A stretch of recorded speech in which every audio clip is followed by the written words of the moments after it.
Matthieu. Au chapitre 10. Et le verset 28. Matthieu chapitre piga verset pisilani. Matthieu chapitre 10. Matthieu chapitre piga. Le verset 28. Verset pisilani. Voilà ce qui est écrit. Ne craignez pas ceux qui tuent le corps et qui ne peuvent tuer l'âme. Craignez plutôt celui qui peut faire périr l'âme et le corps dans la chair.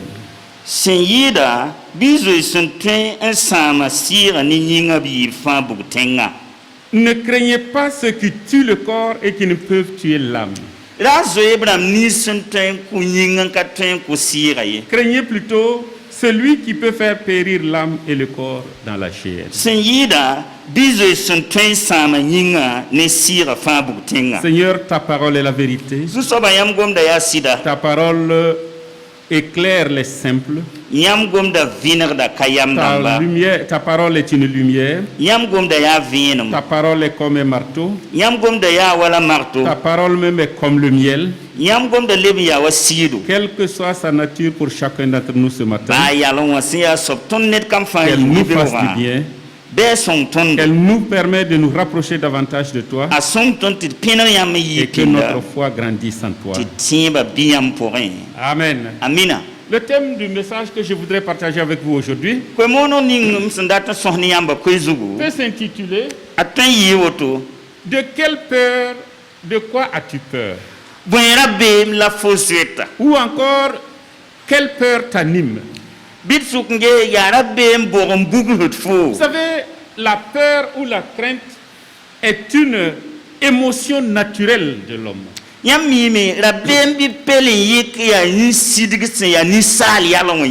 est un mécanisme de survie. C'est ce qui fait que si nous sommes dans la brousse et un lion rugit,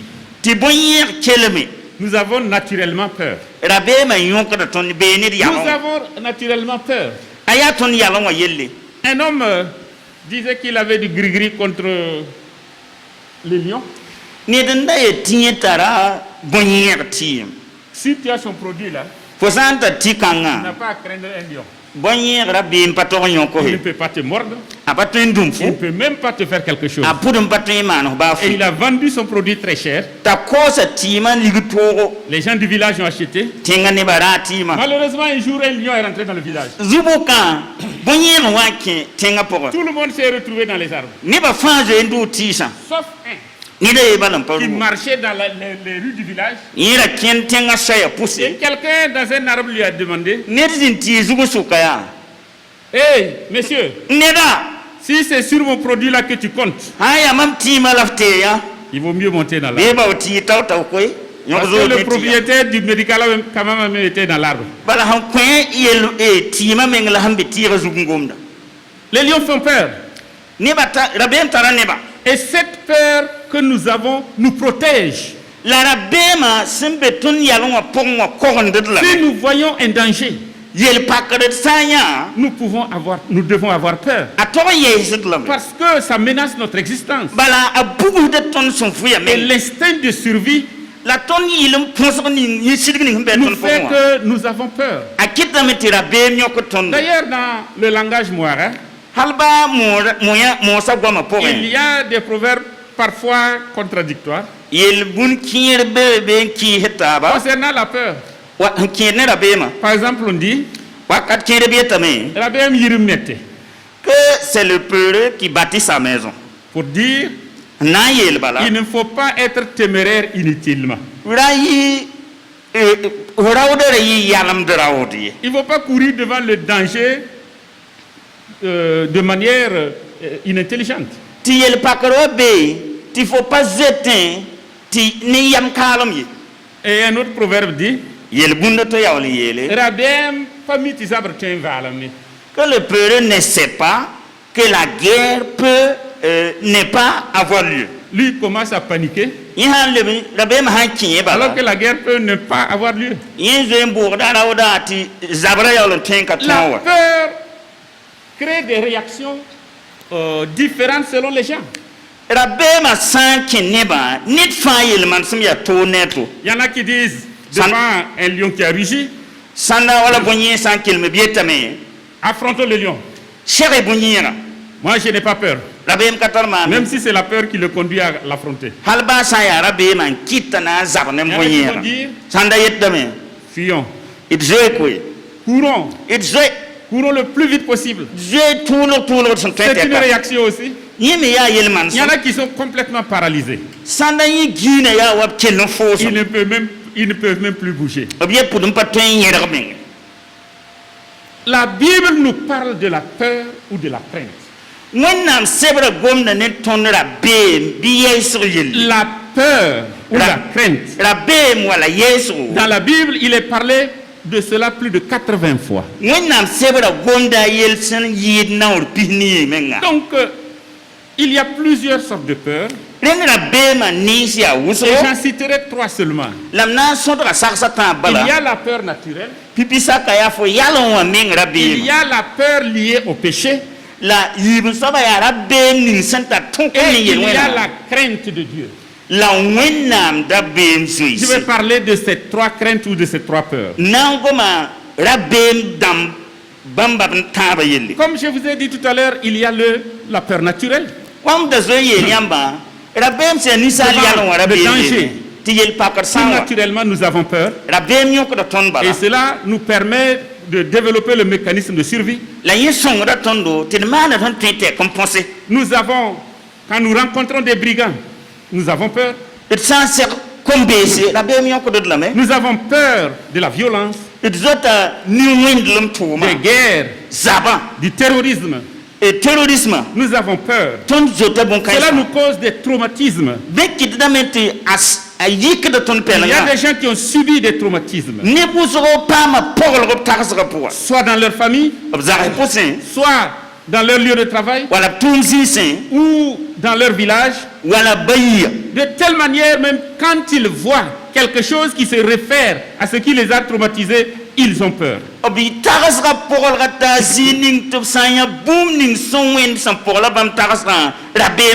en a qui ont peur du lendemain.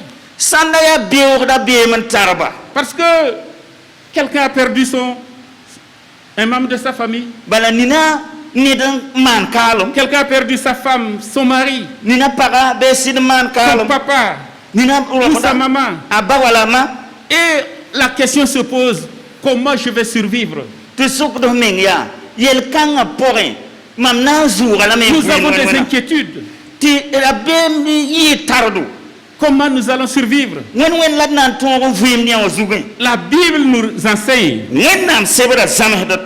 de ne point avoir peur. Ne crains point. Ne t'effraie point. C'est ce que la parole de Dieu nous dit. Ésaïe chapitre 41 verset 10.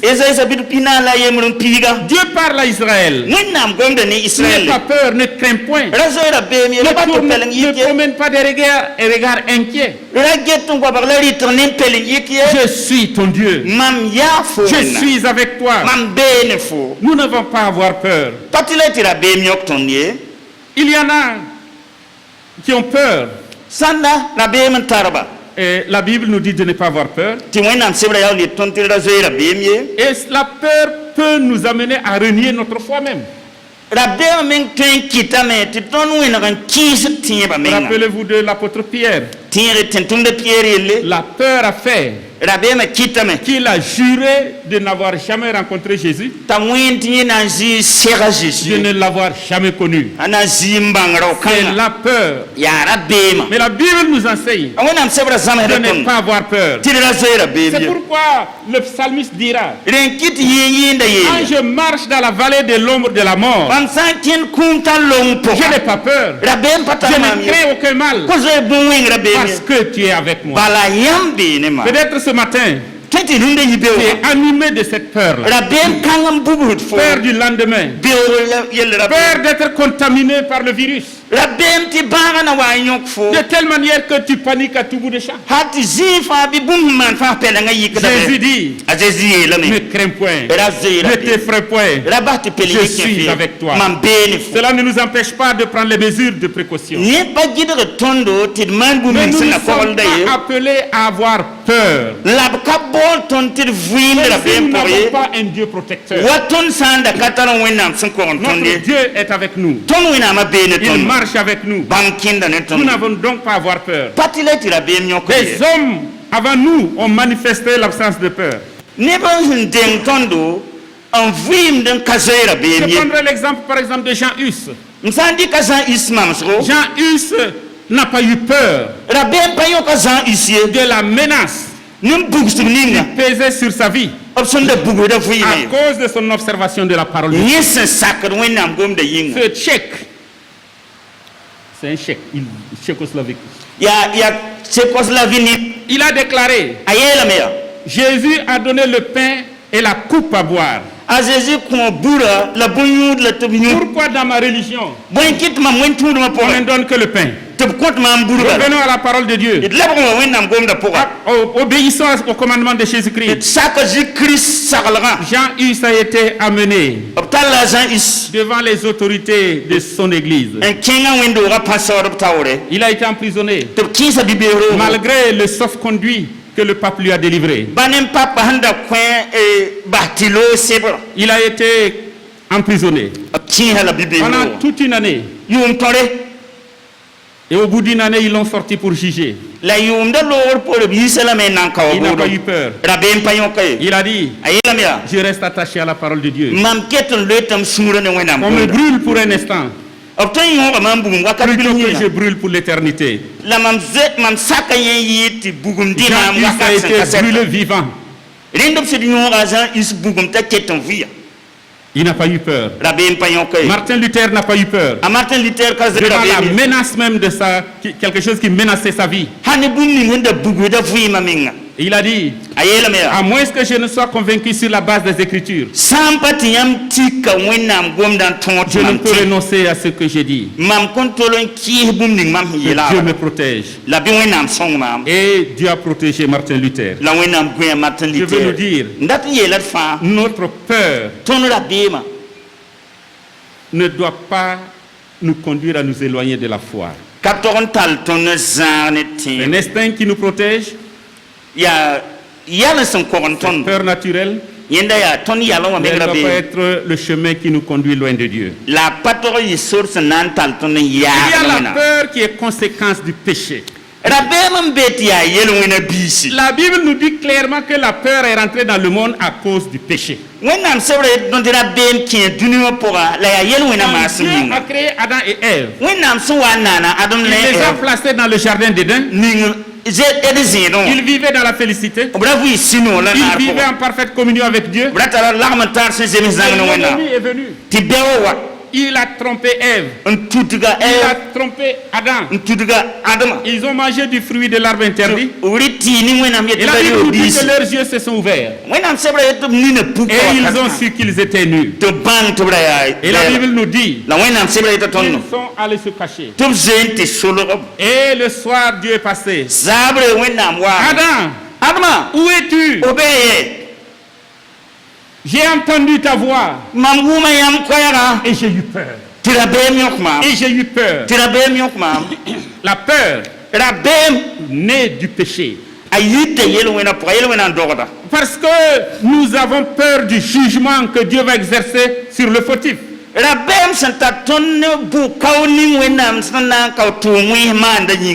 Dieu qui est tout puissant, le Dieu qui voit tout, si nous désobéissons à ce Dieu, nous devons attendre sa réaction. Il y a eu un prédicateur du nom de Jonathan Edwards. Il a prêché. Un pauvre pécheur Un pauvre pécheur entre les mains d'un Dieu en colère. Et ce message est resté historique. Et jusqu'aujourd'hui, ce message-là, on le lit et ça transforme des vies. Ce jour-là, Jonathan Edwards, il prêchait. Il parlait de la sainteté de Dieu. Il parlait de l'homme qui est pécheur. Et la colère de Dieu qui s'enflamme contre le péché. Et les gens se roulaient par terre. Les gens saisissaient leurs chaises. Ils pleuraient. Comment échapperons-nous à la colère de Dieu? Comment échapperons-nous à la colère de Dieu? Mais la colère de Dieu ne dure pas toujours. Dieu peut pardonner. Et en cela, il a pris sur lui-même ce qui a mené sa colère. Il a envoyé son propre fils, Jésus-Christ. Et la Bible nous dit qu'il est devenu péché. Il a porté l'iniquité de nous tous. Si vous ne connaissez pas la colère de Dieu envers le péché, regardez à Jésus sur la croix. Vous allez voir comment Dieu hait le péché. Son fils souffrant, portant la couronne d'épines, flagellé, les pointes sur ses mains et dans ses pieds, gémissant, saignant, de telle manière que son père même se détourne son visage de lui. La colère sainte de Dieu contre le péché manifesté sur la croix. C'est pourquoi Dieu nous dit, moi je suis un feu dévorant. Moi je suis un feu dévorant contre le péché. Et l'Épître aux Hébreux nous dit, c'est une chose terrible de tomber entre les mains de Dieu. Comment échapperons-nous, nous qui chaque jour péchons, nous qui chaque jour n'arrivons pas à la hauteur, nous qui n'atteignons pas le but? Comment faire? Je disais tantôt, Dieu a pris sur lui le châtiment de nous tous. C'est pourquoi mon frère, c'est pourquoi ma soeur, si tu as péché, ne fuis pas loin de Dieu. Il faut revenir à lui. Ne fuis pas loin de Dieu. Cours plutôt vers lui. Il a toujours de la patience. Il a toujours de l'amour. Il a toujours de la grâce. Il peut pardonner. Il veut pardonner. Mais seulement nous devons venir en repentant. En reconnaissant, Seigneur, j'ai péché contre toi. J'ai fait ce qui est mal à tes yeux. Je n'ai pas atteint ce que tu me demandais de faire. Lave-moi dans le sang de Jésus. Il te pardonne. Parce qu'il a pris sur lui la colère. Le châtiment est tombé sur lui. Nous n'avons donc pas peur. Le péché crée la peur. Parce qu'il y a le jugement. Mais nous ne devons pas avoir peur. Si nous revenons à lui, il nous pardonne. Troisièmement, il y a la crainte de Dieu. La crainte de Dieu n'est pas une peur panique.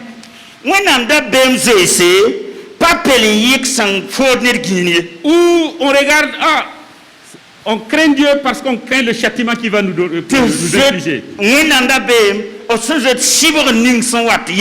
C'est une crainte révérentielle. C'est une crainte d'obéissance. C'est une crainte respectueuse. Et cette crainte-là efface toutes les autres peurs. Si nous avons la crainte de Dieu, nos pères naturels vont se fondre dans cette crainte de Dieu. Parce que nous avons confiance en Dieu, qu'il sera notre protecteur dans le danger. Quand je traverse dans la vallée de l'homme de la mort, quand je traverse la vallée du Covid-19, dans un pays où la contagion se fait, les gens meurent. Comme David, je ne crains aucun mal. Car tu es avec moi. Alléluia. Alléluia. Nous avons cette certitude. Et si nous avons la crainte de Dieu, toutes les autres peurs s'évanouissent. Alléluia. Nous allons chanter ce chant. Ne crains rien, je t'aime.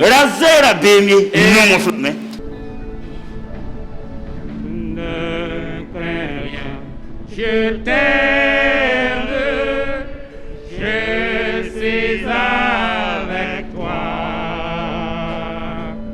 Oh, mes soeurs, c'est frère qui soutient ma foi. La sombre vallée, la plus de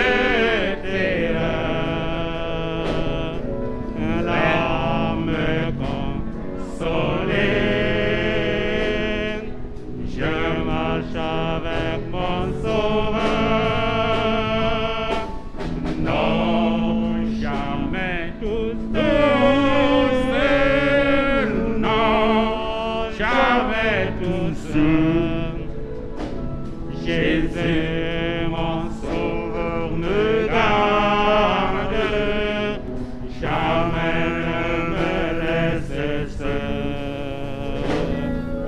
Non, jamais tout seul.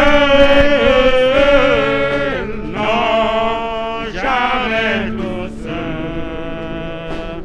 Jésus, mon sauveur, me garde. Jamais tout seul, les dangers approuvent sur tes inconnus. De près il m'entoure, plus près Jésus. Et dans le voyage me réunit, c'est moi. Ne crains rien, courage, je suis toujours avec toi. Non, jamais tout seul. Non, jamais tout seul. Jésus, mon sauveur, me garde, jamais ne me laisse seul. Non, jamais tout seul. Non, jamais tout seul. Jésus, mon sauveur, me garde. Je ne suis jamais tout seul. Amen. Amina. Craindre Dieu est un commandement que Dieu lui-même a donné. Deutéronome chapitre 5. Le verset 29 dit: oh, s'ils avaient toujours ce même cœur pour me craindre et pour observer tous mes commandements. Il parle ici de la crainte de Dieu. Dieu commande de le craindre. Le craindre Dieu, je le répète, ce n'est pas la peur panique de Dieu. C'est cette crainte d'obéissance à cause de sa majesté, parce qu'il est puissant. Job 37 nous décrit la puissance de Dieu. Comment il commande à tout. Pour cette raison, nous devons craindre ce Dieu-là. Deutéronome chapitre 10, verset 12. On parle de la nécessité de craindre Dieu. La crainte de Dieu donne la sagesse. Proverbe chapitre 1, verset 7. La sagesse consiste, le début de la sagesse, c'est la crainte de Dieu. Et la crainte de Dieu nous éloigne du péché. Nous craignons Dieu. Nous n'allons pas nous vautrer dans le péché. Nous vivrons dans la sainteté, dans la pureté, parce que nous obéissons à Dieu, nous l'aimons. Et la crainte de Dieu prolonge la vie. Proverbe 10, 27. La crainte de Dieu prolonge la vie. Ceux qui ne connaissent pas Dieu, ceux qui ne craignent pas Dieu, ils ne prolongent pas leur jour. Deux jeunes avaient volé la chèvre de quelqu'un. Ils ont tué, ils ont grillé, mangé. Et un des voleurs a dit, il paraît que si on mange beaucoup de viande de chèvre, on devient lépreux. Et l'autre voleur lui a dit, penses-tu que le travail que nous faisons là, on va vieillir même? On ne va pas vieillir. La crainte de Dieu prolonge la vie. Et ceux qui ne craignent pas Dieu, ils mettent leur vie même en danger. Parce qu'ils manquent de sagesse. Ils n'obéissent pas au commandement de Dieu. Ils abrègent leurs jours. C'est pourquoi nous devons craindre Dieu. La crainte de Dieu est une fontaine de vie. Proverbe chapitre 14, verset 27. Nous devons donc marcher dans cette crainte de Dieu. Si nous craignons Dieu, nous n'allons pas raconter des choses qui ne glorifient pas le nom de Dieu. Nous n'allons pas marcher de manière contraire à sa parole. Nous obéirons.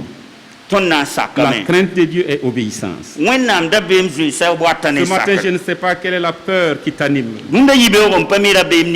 Est-ce la peur du lendemain? Est-ce la peur naturelle? La peur de perdre ton travail? La peur même de vieillir. De vieillir, cool. Quand on voit venir l'âge, parfois on a peur.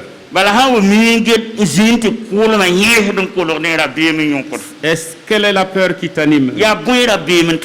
Jésus est ton réconfort. Jésus te dit, ne crains pas, je suis avec toi. Est-ce que c'est une peur liée au péché? Parce que tu as désobéi. Tu as peur du châtiment que Dieu va t'infliger. Dieu te dit ce matin, répands-toi. Reviens de ce mauvais chemin. Je te pardonne. Et je te reçois auprès de moi. La crainte de Dieu, c'est elle qui ôte toutes les autres peurs. Nous sommes donc appelés à craindre Dieu, à aimer Dieu de tout notre être. Et quand nous avons cette crainte de Dieu, Dieu nous accompagne. Nous avons la vie. Au nom de Jésus. Amen.